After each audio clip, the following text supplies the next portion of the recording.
Hello YouTube fans, my name is Leo and welcome back to another video with a Supersonic Lion. In this video, we're going to be talking about how a player who was once the Irish tennis champion became a notorious criminal in Europe. But before we get any further into this video, I do want to mention that we're only at 117 subscribers and that is nowhere near a 200 subscriber party. And as long as you don't get me 200 subs, then there's no party and you can simply forget about such a party. So why not you go solve that issue by hitting that subscribe button, and also, show that you're enjoying this video by leaving a like and a comment. But now, let's get into this video. The day is October 2nd, and the year is 1853. It is on this day when Vere St. Leger Gould was born. He was born to a wealthy family in Ireland, and he was shown to have some skills of both boxing and tennis. In 1879, he won his first tennis tournament and became the first Irish tennis champion, winning 8-6 over a tennis player named C.D. Barry, also from Ireland. During his reign, he played in 2 tournaments, such as the famous Wimbledon tournament, which is a famous tournament in the UK, if you don't already know. Also, in the town of Cheltenham, he played in another tournament, which was his first tournament that was an open tournament. And it was during that time that he both won in second place. He's losing to different tennis players. Then, however, in 1880, he got an illness, and that prevented him from winning his title match against a tennis player named William Renshaw in the same year, 1880. And he kept having that illness for some time. And then, all of a sudden, something happened. In 1883, he suddenly disappeared from the tennis world. How did that happen? He was once a great tennis player, but how did that happen to Gould? Well, let's see. Well, as it turns out, he did in fact leave tennis, and he disappeared from the tennis world forever after 1883. His life after 1883 had seen him have drugs and drink a lot. He was drunk. So that's what it was like. After that, he wasted his life, and he wanted to start a new life. But his new life was much scarier than his life as a professional tennis player. It was much, much scarier than that, actually. Yeah.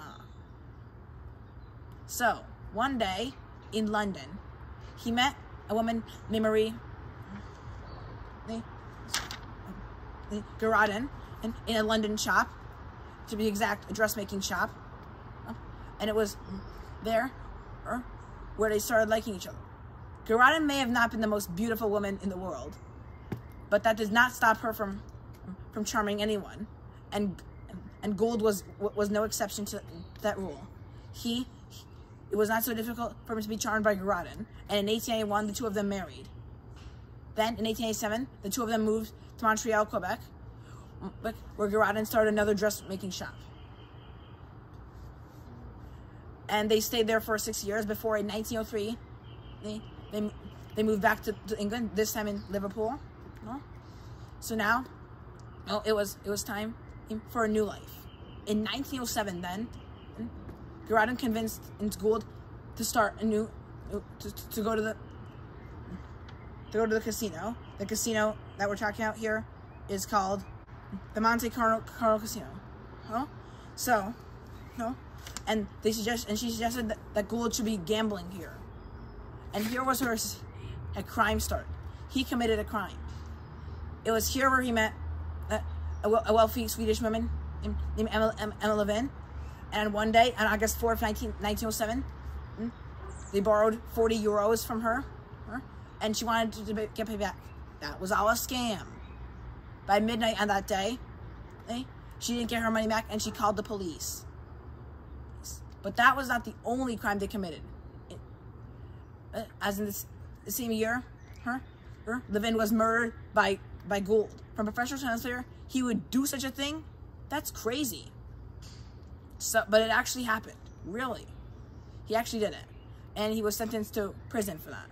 So was Gould, because she was suspected too. She commits crimes too.